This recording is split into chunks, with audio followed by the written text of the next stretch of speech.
Welcome to నా news. నిజాన్ని నిర్భయంగా చెప్తాం. విజయనగరం జిల్లా శృంగవరపుకోట చిన్న వర్షానికి సైతం ముంపుకు గురవుతూ పలువురు ప్రయాణికులు మరియు పాదచారులకు ఇబ్బందిగా మారిన అరకు విశాఖ రోడ్లో నిలిచిపోతున్న నీరును తరలించేందుకు ప్రభుత్వ ఆదేశాల మేరకు అధికార యంత్రాంగం సిద్ధమైంది.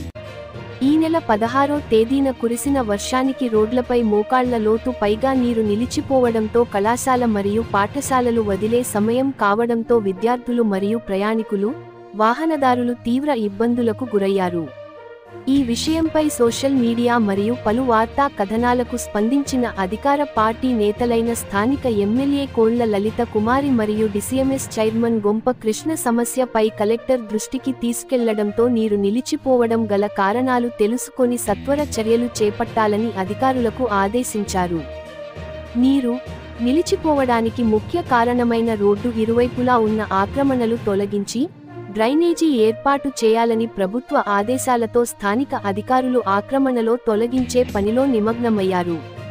ఆక్రమణదారుల్లో చాలామంది పేదవారు కావడంతో చిరు వ్యాపారాలు పెట్టుకునే బ్రతుకుతుండగా కొంతమంది బడాబాబులు అదే ప్రాంతంలో స్థలాల ఆక్రమించి వేరే వారికి అద్దెలెక్కివ్వడం గమనార్హం. వ్యాపారాలకు అనువైన ప్రాంతంగా ఉన్న దేవి బొమ్మ కూడల నుండి సాయిబాబా గుడి వరకు పూర్తిగా ఆక్రమణలు తొలగించి కల్వర్టు నిర్మాణం చేపట్టాలని అధికారులకు ఆదేశాలు ఇవ్వడంతో హుటాహుటిన ఆక్రమణ తొలగిస్తున్నారు. ఆక్రమణల తొలగింపుపై పలువురు సామాజిక నేతలు హర్షం వ్యక్తం చేస్తూ దీనితో పాటు పట్టణంలో ఇతర ప్రాంతాల్లో ఆక్రమణ గురైన గెడ్డలు, చెరువులు మరియు ప్రభుత్వ స్థలాలను గుర్తించి వాటిని తొలగిస్తే నగర అభివృద్ధికి ఆటంకం ఉండదని తమ అభిప్రాయాలు తెలియజేస్తున్నారు.